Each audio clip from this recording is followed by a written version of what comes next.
This is the No Stroke Podcast with your co-hosts David Dansereau and Michael Garrow, helping you to support and thrive in life after stroke. Their podcast is designed for educational and community support purposes only and should not replace medical treatment and guidance of your own health professional team. Welcome to episode 91 of the No Stroke Podcast. My name's Dave Dansereau. I'm here with my co-host, Mike O'Garrow. Top of the morning to you, Mike. Happy St. Patrick's Day. Yeah, we are recording on the old Patty's Day, yeah. Cheerio, mate.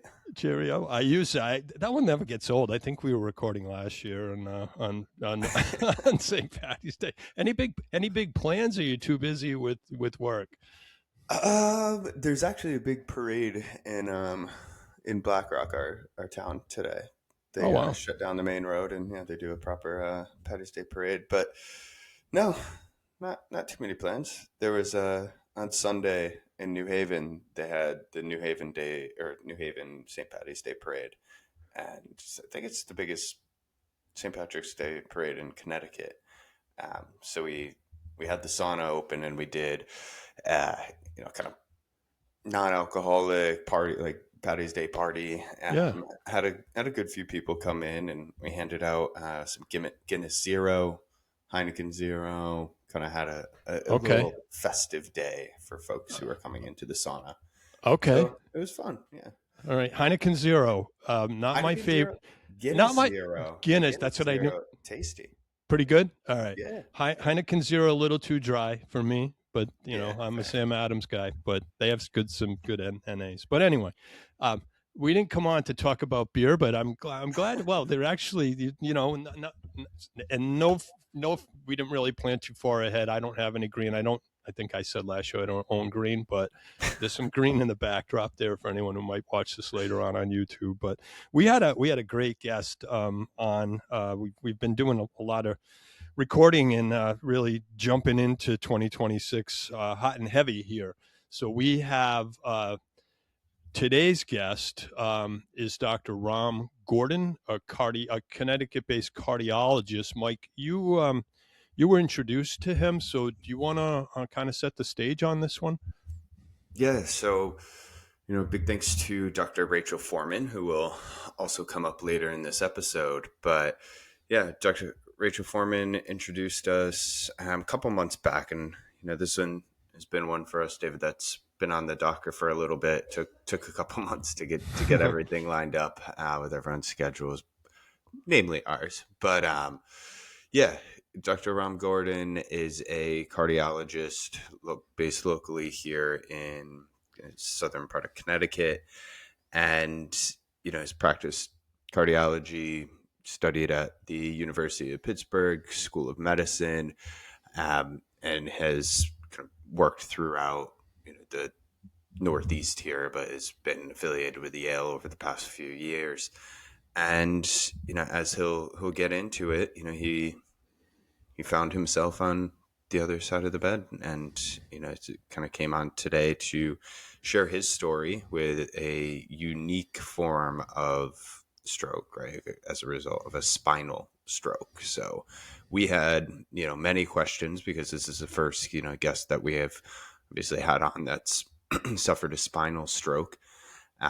Quite rare, as we come to find out, even more rare than the episode that we discussed, Moya, which is about 1 in 100,000. This is 1 in a million, I believe. Mm-hmm. And even rarer, like what caused his spinal stroke. I think we'll get into it, but it's extremely a rare case. But yeah, I think this is another good wake up call that these incidents, it could really happen to anyone and at any time and at any place. And obviously everyone's watching their risks to prevent obviously hopefully their first stroke, but as well as survivors here looking to prevent their second. But yeah, this was an interesting discussion with obviously someone who's and we'll get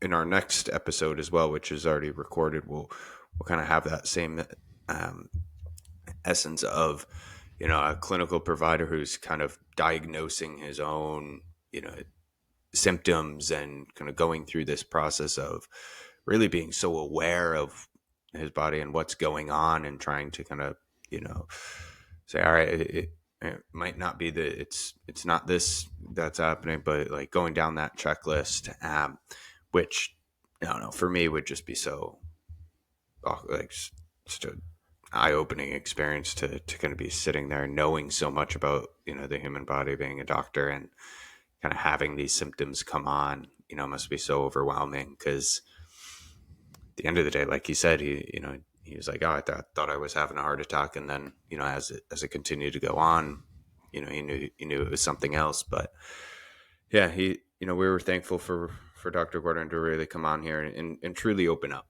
and I think him sharing his story was, is it going to be powerful for our listeners? But I think it was a powerful moment for him to share and just express his thanks for everyone who was involved in that treatment journey and continuing to be involved today.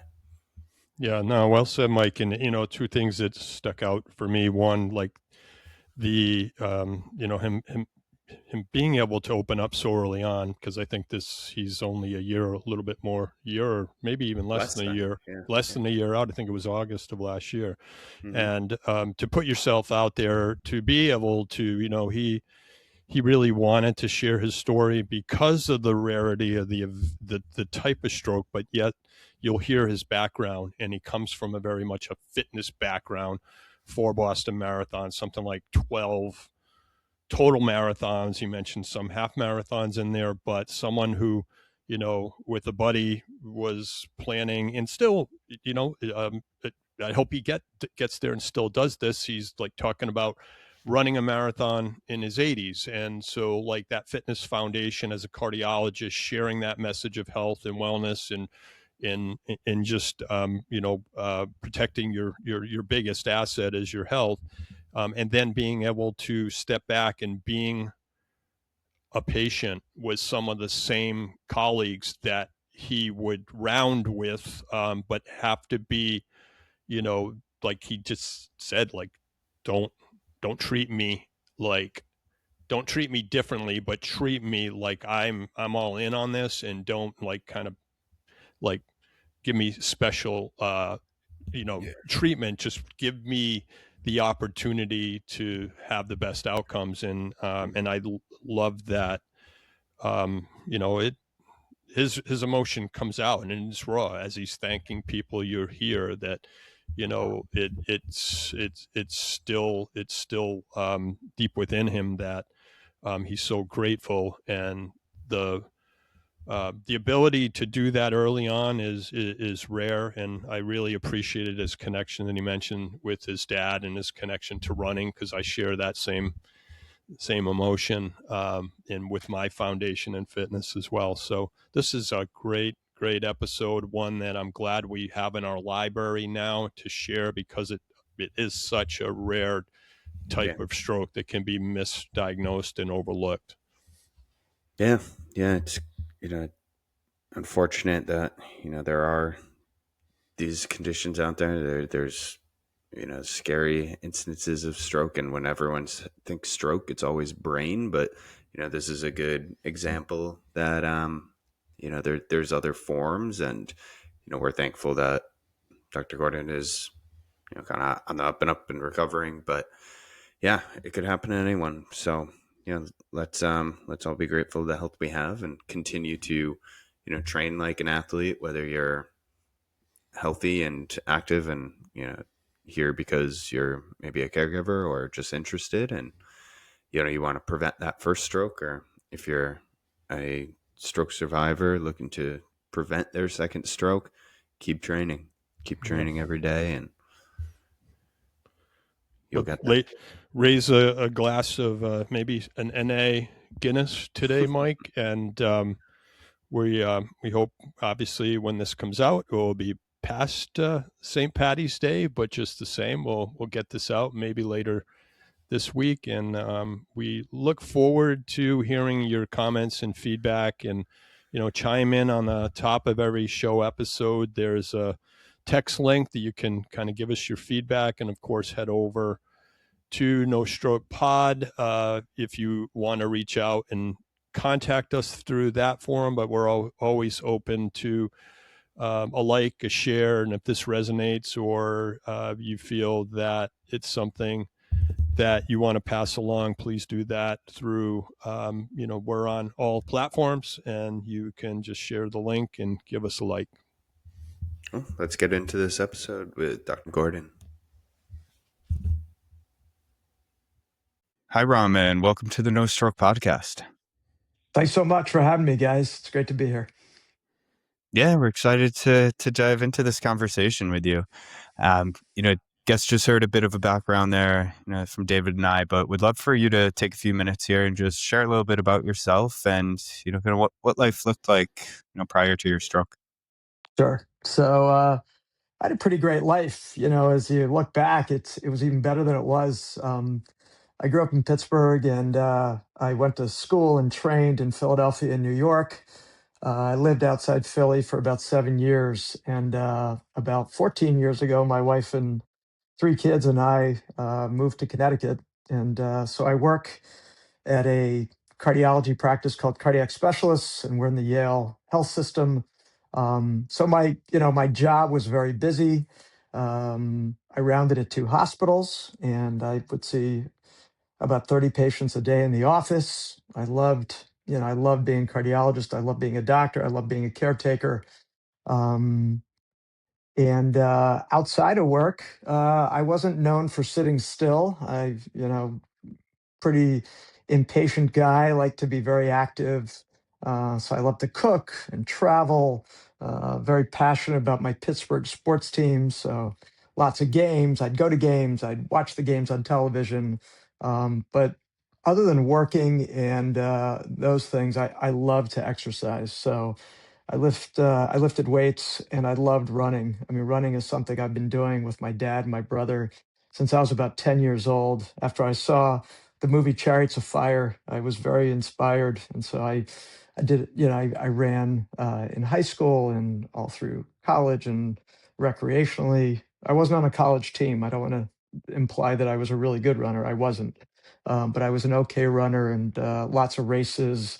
And then as I got into my 40s, and after I moved to Connecticut, I found a running buddy named Ryan, and he and I would run together at least once a week. We do our long runs together. We talk about everything. We talk about life, talk about our family and kids and jobs. And in the end, I've run about 12 marathons, and a lot of half marathons, and 4 Boston marathons, which I was really proud of. So running was a huge, huge part of my life. Great for stress relief, great for being healthy, and just made me feel good.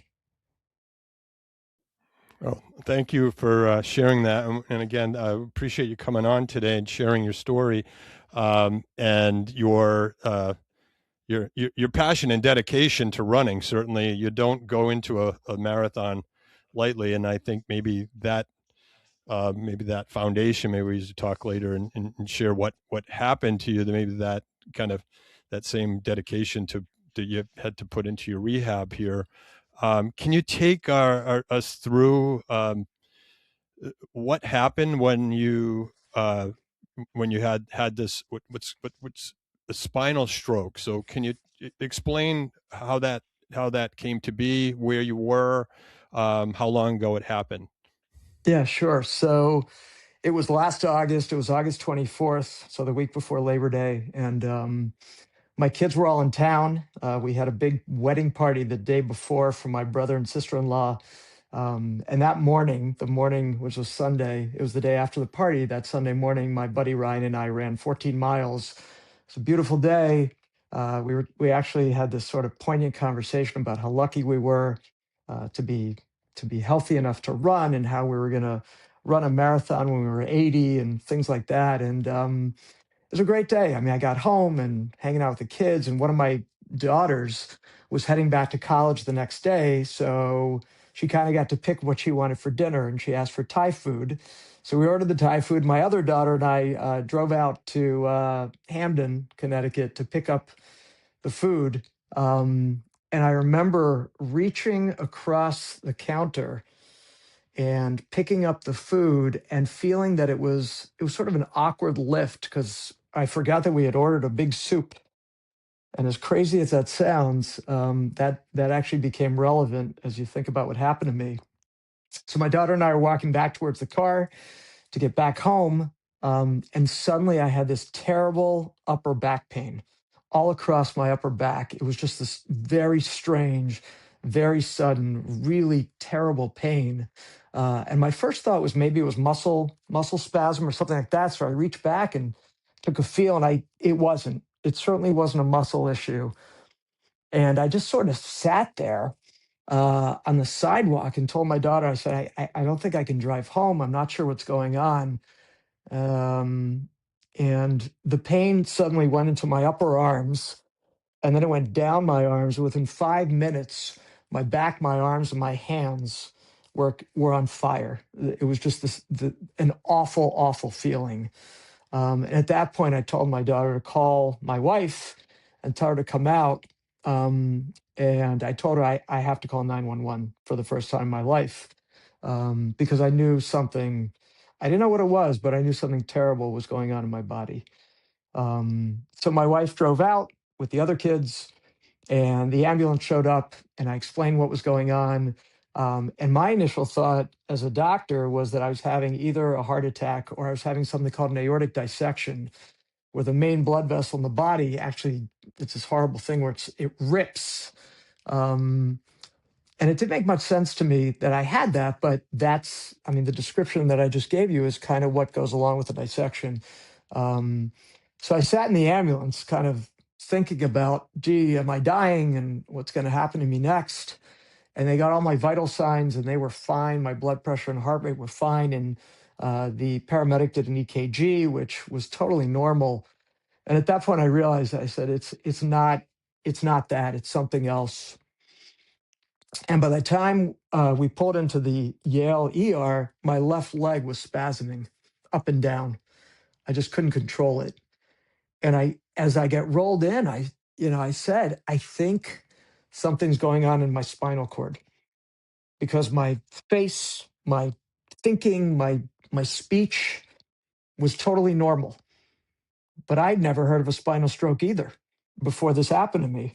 So we roll into the ER. And the nurses and the doctors come in, and actually they called a stroke code. And Dr. Kumar, who was the neurologist on call, comes in. And one of my partners who we called, who knew everybody at Yale, came in, Dr. Tui, who's a good friend, and forever grateful to him. But we all had this sort of powwow about what this could be and what to do about it. And at that point, we made a decision not to get stroke busting or clot busting drugs because of the incredible risks of bleeding and paralysis and death from those. And so the next step was just to get imaging.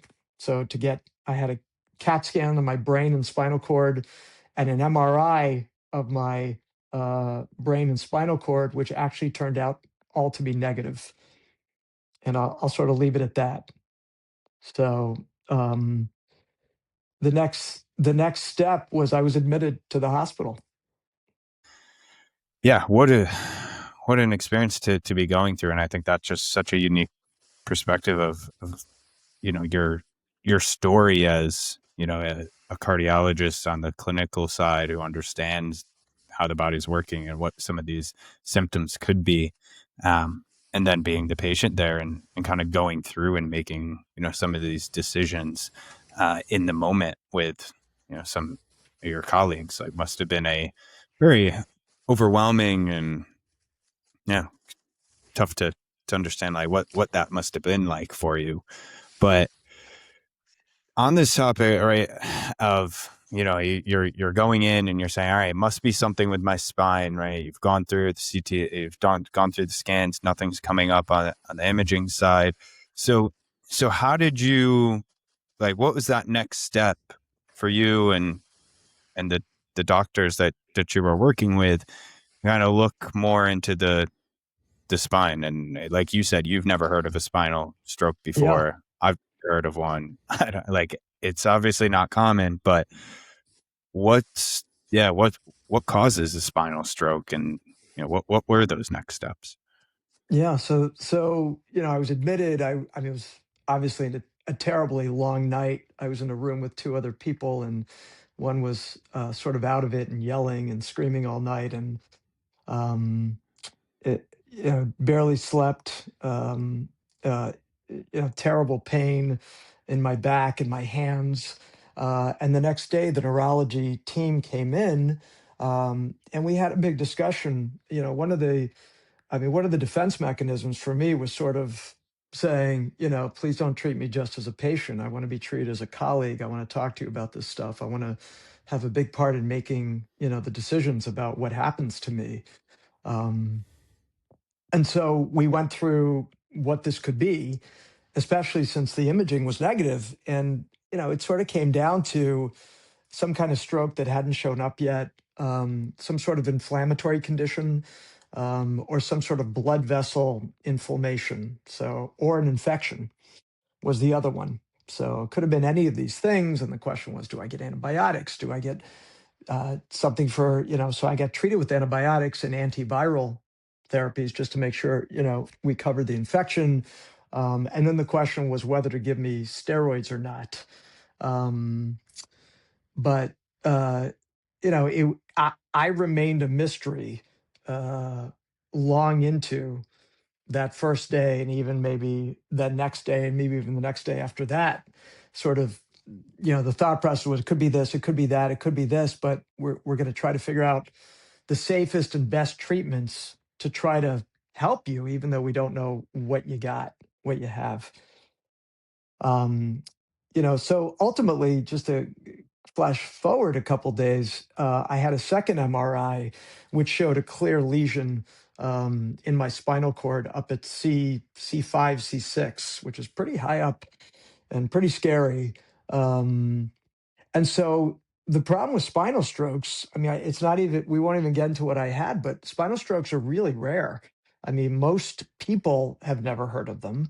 Most ER docs have never heard of them, and most neurologists have never seen one. They're about, we all know that strokes are very common, brain strokes. And they're the third or fourth leading cause of death, and certainly a huge cause of disability. But spinal strokes are about 1 in a million.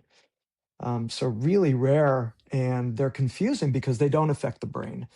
So people can talk, people can think, people don't have facial droops, people don't have difficulty understanding, people don't mumble or speak in, have this inability to talk or talk where it makes sense. So the hands are weak, the legs are weak, there's sensory weirdness, but it's not at all clear that there's actually been damage somewhere. So it's hard to figure out, and it's when it happens to people who usually have had some sort of surgery, especially spinal surgery, where the blood pressure drops and the spinal cord doesn't get enough oxygen and blood, or people who are older and have sort of traditional reasons to have strokes or heart attacks, like diabetes and smoking and high cholesterol and high blood pressure. I had none of those obvious risk factors, so it made my case even more confusing for the team taking care of me. And so the clinical presentation, you're kind of like, you're part of the, you're like triaging yourself initially, and just a quick, like, for folks recognizing the signs of a traditional or classic stroke where it is impacting the brain. Was your onset pretty quick and immediately with it affecting both arms? Did you automatically go to, okay, I know this isn't a brain stroke, or did you think, because then you went on to present, like, because you usually think on one side of the body, but then you said shortly after that, when you went to sit, the you were feeling some sensory changes or some motor changes on one leg. Right. Did that throw the team off? I know I'm kind of going back, but I think it's important Oh, for our audience to know in terms of like, was it a little bit slower evolving? You mentioned there was a important first point when you reached across to pick up your takeout, and you noticed something felt heavy or off compared to normal. In I'll ask you that, but a part two to that, how quickly, after being admitted and being monitored, did that improve, and was that what sort of leading up to what are your deficits today from that? But I think first really trying to get a difference between the diagnosis and maybe why it is often under recognized or not recognized because of its rarity. yeah. I mean, I think, part of the, if you read about, I mean, we could talk about what probably the diagnosis was in the end, but I mean, it was sudden onset of profound back pain. And then it went to both hands and arms, as you said, which is not consistent with a stroke that affects one side of the body or not. But again, when my left leg and not my right leg was more affected, I said, I mean, my first thought was, it's my spinal cord. I don't know why I thought that. I mean, but it kind of made sense to me that my head was okay, other things were okay, but then my left leg was acting crazy. By the next morning, when my neurology team, by daybreak on day 2, unfortunately, I could not move my entire left leg, and I could not move my left hand or my left wrist, which were completely limp. I mean, I was basically paralyzed. Um, I also couldn't urinate. That became very obvious on the night I came in. I could not pee, no matter how hard I tried, and they put a catheter in my bladder to help me with that. So the night was especially long because I couldn't move, and the next day I just, I couldn't readjust myself in bed. I couldn't push myself up. Um, and at one point, one of my nurses tried to put me in a chair, and I became very nauseated and very dizzy because my blood pressure dropped, which was also not a very good sign that I couldn't even maintain my blood pressure with this. Um, so there was no clear cause of this, but if you start reading about, gee, what could this be? There are some other diagnoses that are much more common.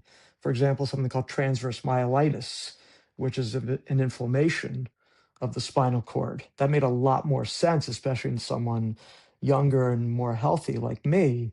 And so the treatment of that is steroids. So from that moment when, and obviously I'm getting lots of texts from doctor friends and my dad who's a doctor, my brother's a doctor about, gee, are they going to start you on steroids? And that became a big discussion point on day 1 of the risk of starting steroids if I had an infection versus the benefits of steroids if I didn't. And this was all happening at the same time that I was paralyzed on the left side. So going through that list, right, I think you ultimately have this diagnosis from something called fibrocartilaginous embolism. So I've never heard of this. Can you explain to myself and the listeners what is that, and how'd you get to that? Yeah, so my doctor, Dr. Rachel Foreman, who was my neurologist, gets points for coming up with this diagnosis, but it's basically what we call a diagnosis of exclusion. You've sort of ruled out all the common things, you've ruled out a lot of the uncommon things, and then you're sort of left with what we call in medicine a zebra, which is a crazy diagnosis that's really rare. And again, we went through all the possibilities, and she came up with this diagnosis that honestly I think she had only read about, because most neurologists have never heard of this. Certainly, no ER doctor has ever heard of this. Um, and it's this incredibly rare condition that can happen to anybody, no matter how old you are and no matter how healthy you are. Um, It was first described in 1961, which is not that long ago, and there are only 60 case reports in the entire literature. So over that course of time, it's only been described 60 times in the literature. And in fact, if you Google fibrocartilaginous embolism, you get a bunch of websites and describing it in dogs, where it's actually fairly common. So I had to Google this condition and then write in humans, so I wouldn't get all these doggy diagnoses. But as I started reading through what this is, it made more and more sense as to what happened in me. As I said, it could happen at any age. I read case reports where a 12-year-old kid got it in gym class, a 15-year-old kid got it after throwing a baseball. A woman slipped on a wet floor. A guy, my age, was mountain biking. But it seems to start with some sort of physical exertion. And it doesn't have to be lifting 300 pounds or running a sprint or a marathon. It can happen, as I said, with a kid throwing a baseball. And for me, I think it happened when I lifted up a bag of Thai food with a heavy soup container. But it's described as sudden onset of back pain, and then the progression of neurological symptoms ranging from motor to sensory, and again, a lot of them affecting bowel and bladder habits. And what happens is a small amount of the material in the middle of a disc between the vertebrae, it's this gelatinous material called nucleus pulposus. And this stuff, for some reason, sneaks out and then goes down one of the arteries or veins, which supplies the spinal cord, and causes a stroke and causes damage to the spinal cord. And depending on the level of the damage, that's where you get your symptoms. And so as soon as I read this, I said, this is what happened to me. And the problem with this condition is because there's so few reports of it, nobody has any idea how to treat this, which makes it even more difficult. Even for a physician to try to guide his own care. It's like, what do you do with this? How do you treat this so that you can maybe get better? And yet at the same time, you're extremely fortunate that you were where you were. Dr. Foreman was able to come up with this diagnosis. And I'll say to Mike, we always knew we had some of the top folks on the podcast. She was a previous guest. So she arrives at this diagnosis. Talk to us what's next and what's going through your mind, because you mentioned your brother, your father, both physicians. A lot of your friends and colleagues are probably weighing in here, but you have to go through this sort of transition now that you're part of your care, but you're also now a patient.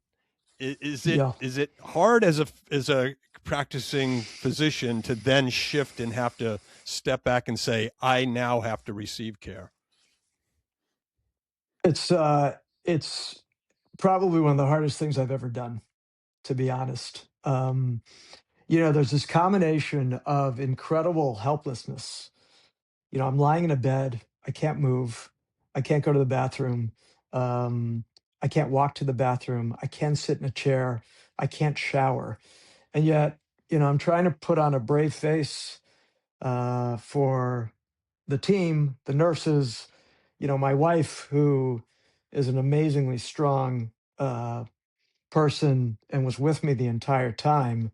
But inside, I'm absolutely terrified. That my life has changed in a second, and again, part of me when this happened was, wished it was a heart attack. I know a lot about heart attacks. And I know what the treatment would have been if I had a heart attack, and I probably wouldn't have been okay on day 2 or day 3. But not knowing what the heck this was, and then trying to figure out what to do, we all sort of, fortunately I had this team around me, but we all decided that steroids were probably the best, hope, to try to help this. And again, trying to convince the team that, I didn't have an infection, because I didn't have a fever. I didn't have a white count. I wasn't, acting goofy, that a spinal cord or brain infection was much less likely. And so at the on the evening of day one, when I was at most weak, I got my first dose of high dose steroids. And for anyone listening who has ever taken prednisone, the usual starting dose of prednisone is 1 milligram per kilogram. So if I weigh about 150 pounds, that would have been 70 kilograms. And I got the equivalent of IV 1,250 milligrams of prednisone. So an absolute elephant monster dose of the drug. And then I sort of, as the night went on, I drifted off to sleep. And the moment that I'll never forget is at about 3 a.m, my wife looks over, of course, she hasn't slept a wink, and says, "What are you doing?" And I said, "Watch this." And I held up my left hand and I could move my pointer finger about an inch up and down. And I couldn't do that 6 hours earlier, 9 hours earlier. And at that moment, as terrified as I was, I also had hope. I also had hope that maybe things could get better, that I could recover some function, and that, maybe I could get some of my life back. And that was an amazing, amazing, amazing moment. Um, and the next morning, I woke up and I could move my thumb sideways and I could move my toes very, very little on my left foot.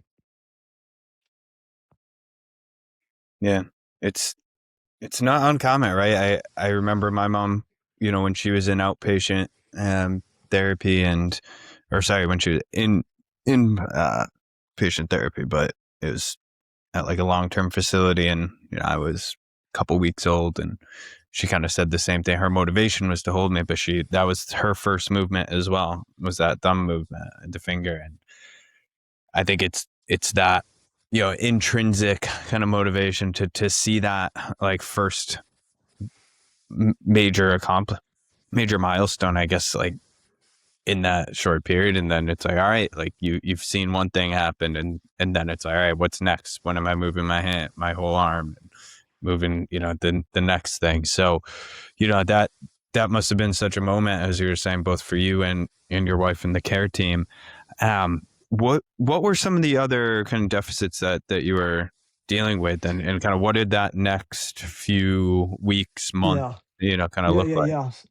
So, again, so as I said, I couldn't urinate. I couldn't move the left side. And then I had very strange sensory deficits, which I figured out later. But, if I touched my torso, it felt like I was trying to touch it through 5 sweaters. I couldn't feel that. And as the team checked my neuro deficits on my legs, the good news was I could feel light touch and I could feel vibration and I could feel where my foot and my toes were in space, which was good. So I could tell if my toe was being pointed up or down, which is very important in order to be able to, say, walk. Um, I couldn't feel hot and cold very well, and I couldn't feel pain very well. And a lot of those sensory deficits actually persist. It's something I've just sort of learned to live with. I tell people it's sort of a carnival act where if you put an ice cube on my leg, it feels warm. If you put an ice cube on my belly, it feels incredibly painful, but not cold. And then if you put an ice cube, in other places, it feels obviously cold. Um, so I received the crazy high dose of steroids for a total of 5 days, so 4 days, and I got aspirin every day as well, and that combination sort of slammed whatever inflammation and damage to a halt. And every day, I had more and more recovery. So I was able to sit up in a chair. I was able to take a shower, which was, you talk about taking things for granted. Just being able to sit in a chair and wash your hair with your one working hand and arm was was an amazing feeling to be clean. Um, uh, my hand, more fingers started to move, and I would test myself by trying to move my thumb to my pointer and then my middle finger, and then I couldn't reach my fourth finger, and then I couldn't reach my fifth finger, and then I could. My toes started. I could sort of push on the gas with my left foot and pull my foot towards me a little bit. I could even raise my leg a little bit. And day after day, things got better and better and better. And, I think one of the things that helped me was, again, being a marathon runner where you're out of shape after a long winter and you start running a couple miles and then you bounce it to 4 miles and 6 miles and 8 miles and 10 miles. And your goals are very, you don't say, oh, I'm going to go climb a mountain, or I'm going to go from 0 to 26 miles. You do it very, very gently and slowly and gradually. And so my goals became, oh, I'm gonna touch my fourth finger today. I'm gonna do this today. I'm gonna sit on the side of the bed today. I'm gonna try to stand up today. Um, and do all of those things. Um, and so to skip ahead, I was at Yale for 9 days, because after I got the steroids, I mean, the next step was just to sort of really go into rehab hard. And so I was transferred to one of the hospitals I round at, which is Milford Hospital. And the second floor of that hospital is the Yale rehab facility. And so I came in, and the first thing, I knew everyone there because I round there, and they said, gee, Dr. Gordon, welcome. And I said, please stop there. I'm not Dr. Gordon. My name is Ram. Do not put me on any sort of pedestal. I want you to hammer me. I want you to push me as hard as humanly possible. Um, and that's exactly what they did. I was I was sweaty. I was short of breath. I was in pain. After every rehab session, I actually, most of them, I had to take a nap.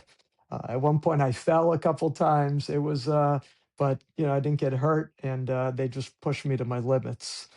Um, and the other thing I did is I had long-term goals. So I do a 5K every year called the Vicky Soto 5K. And I'd been running that for years. And that was 10 weeks after the stroke. And I said, I'm going to be there. I don't know if I can walk 100 yards or half a mile or 2 or 3 miles, but I'm going to be there in some capacity. And in the end, I walked the 5K, which was an amazing experience. And the other thing I had was I had this. So this happened in August, and I was scheduled to take a call weekend, which are pretty rough in December.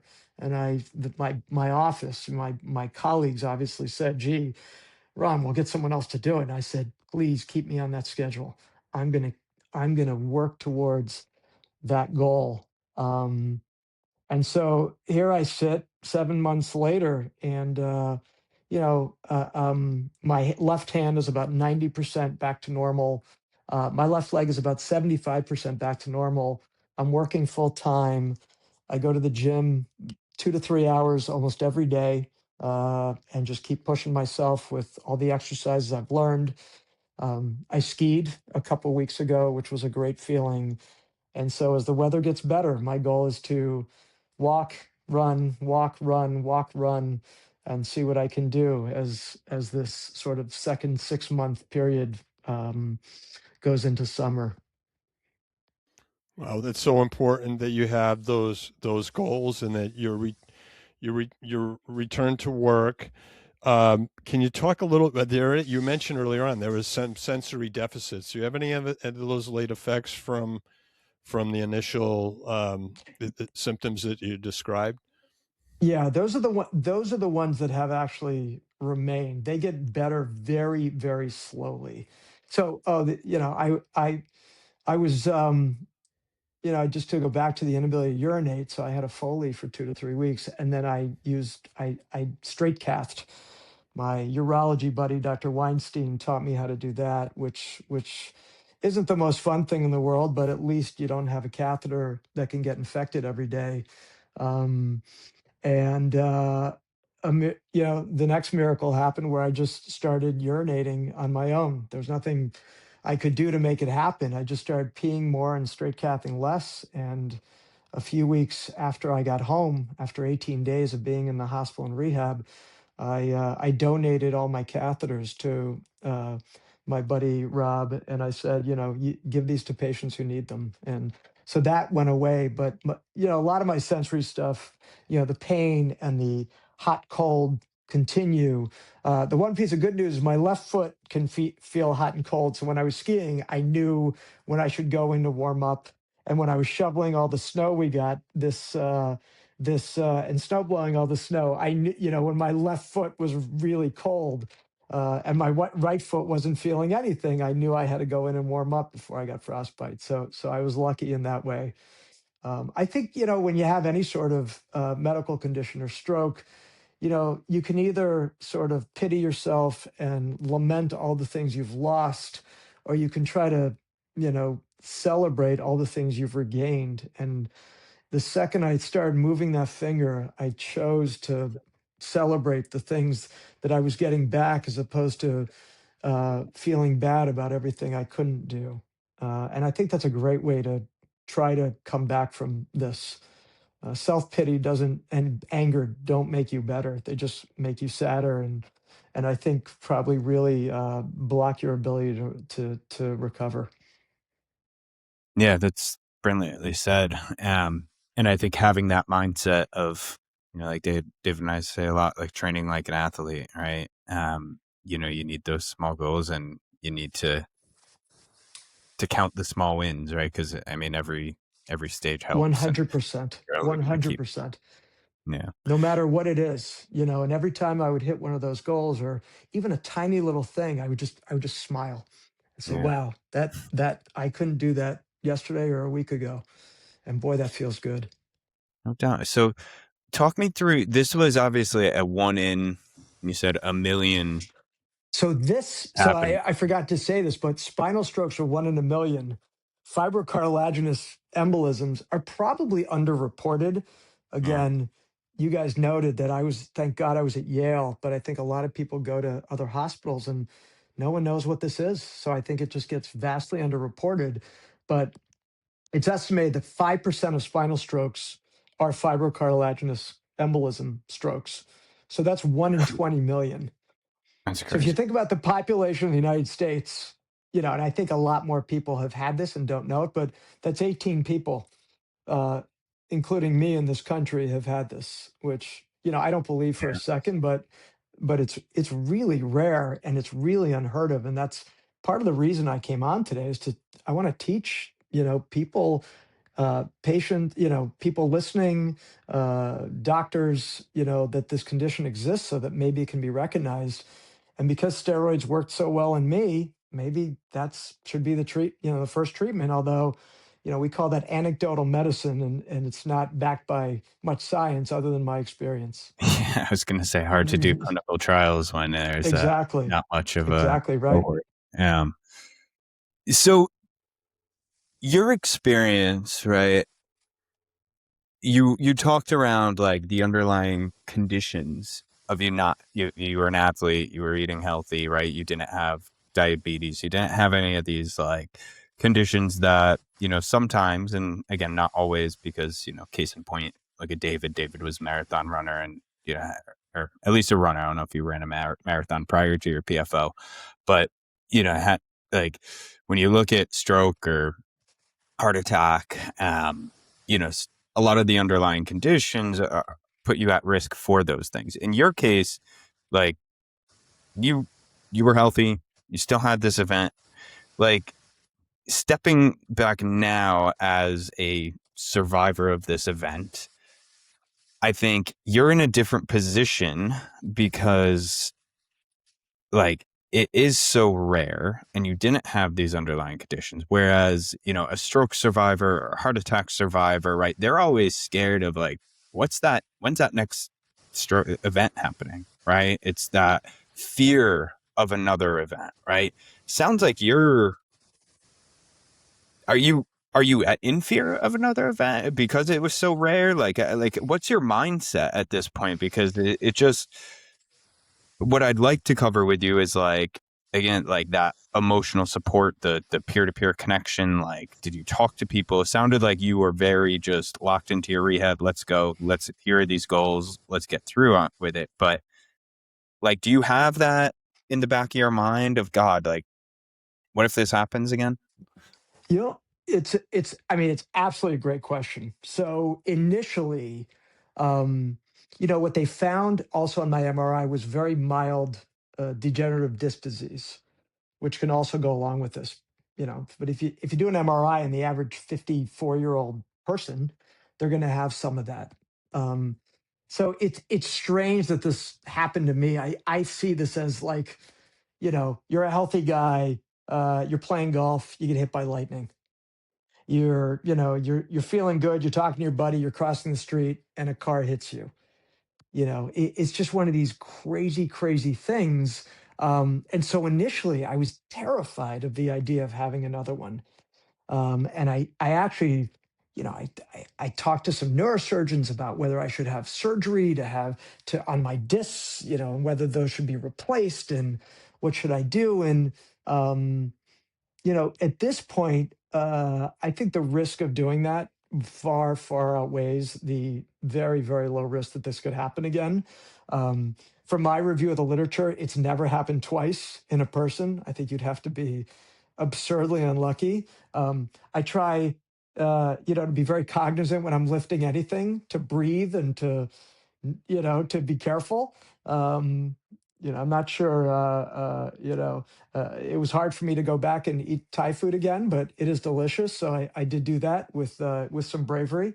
So at this point, I don't even think of it happening again. I don't have that fear. I've sort of blocked it out of my mind. And I really am just super focused on the future and my recovery. Do you think you have a different I mean, you don't go into medicine without being compassionate, and now when you round today, you're back to practicing. The group that you became maybe closer to on the care side, being now, rubbing elbows with your OTs and your PTs, but also the survivors that were in there doing their rehab, and it might be multiple conditions. But do you feel like you understand that lived experience a little bit more now? And because one of the things that it has come up many times, especially with our younger stroke survivors, is they live not only in fear of that other event that Mike said, a repeat event, but also that how people perceive them after, and sort of there's like a stigma around stroke. Can you talk to that at all? And uh, did that play into kind of where you are maybe even now?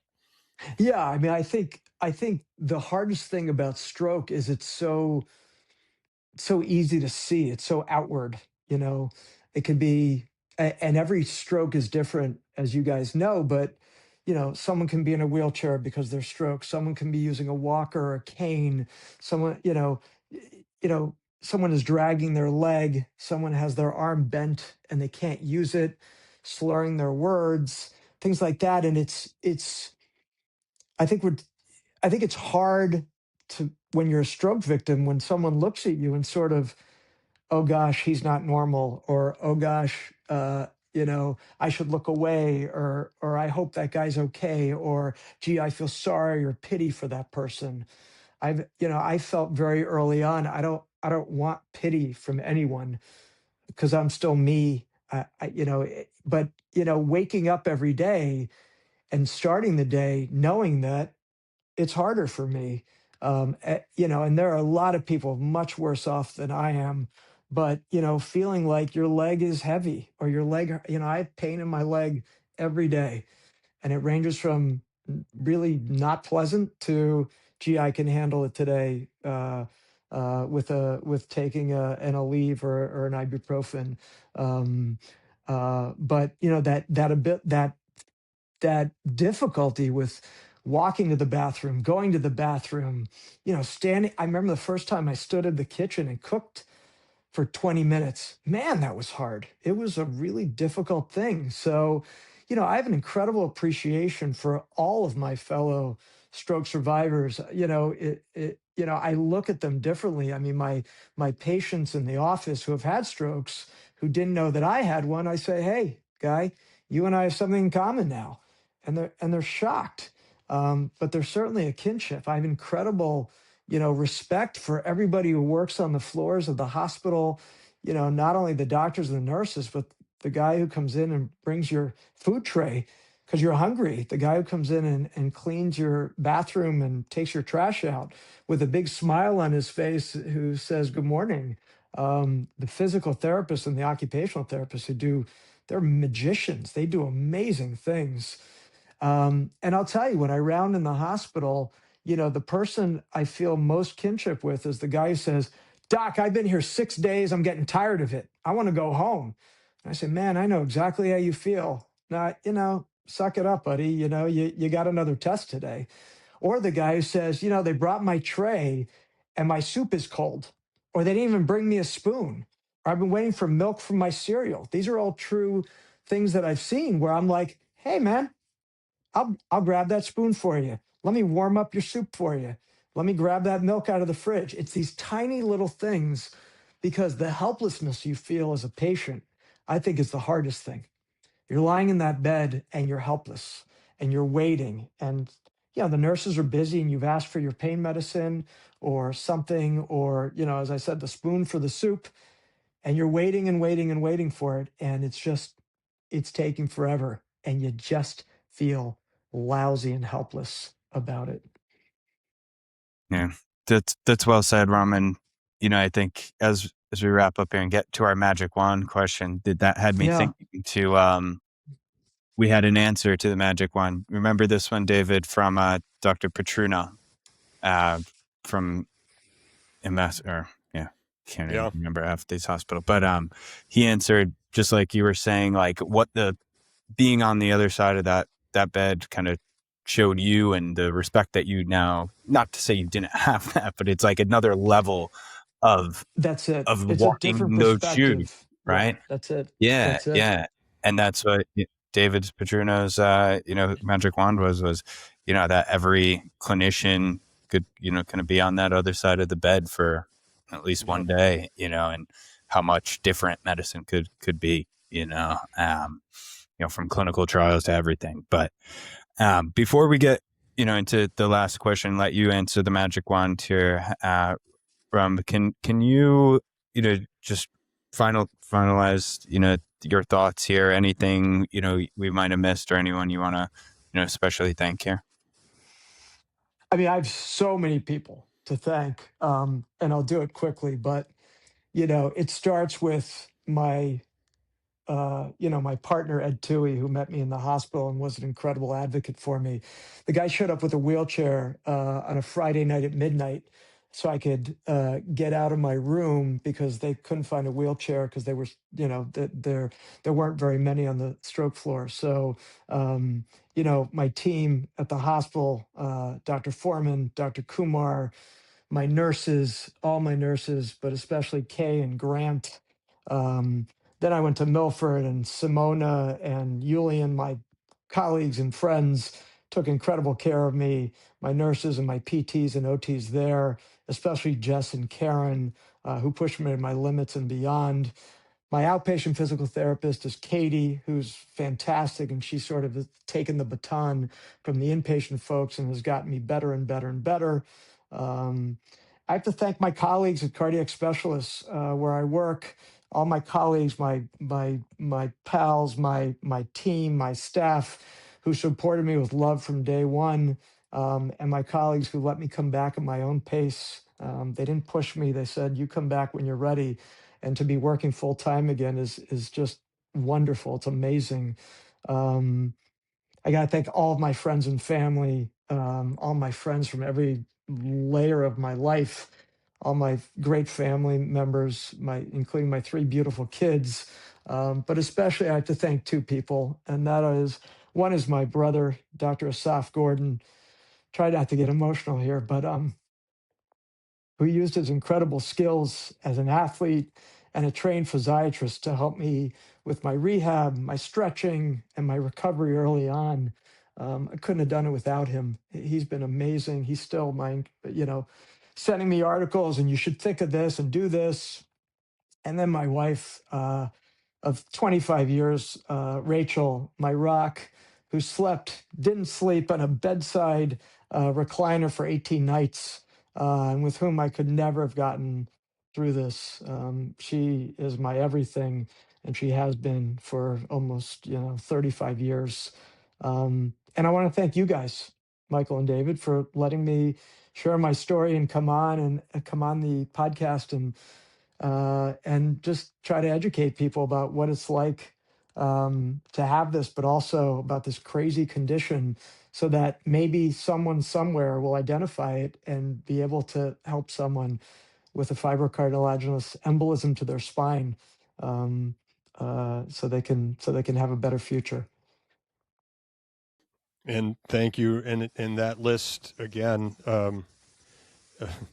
it it's hard not to get emotional when you realize how many people, they say it takes a village, but those people closest to you and dearest to you. And I'll just tell you, Ram, all these years later, if I present my story in public, that still comes back to me like it just happened yesterday. So it's like to feel that I just felt it like through the screen. I really get that. And I really appreciate you being able to share so early on in this journey, really, and the hard work you did to get where you are now. And, kudos to you and your team and everyone you just thanked. And I'm going to hand it back to Mike, just because we do, in addition to allowing folks to just kind of share that. I really appreciate that.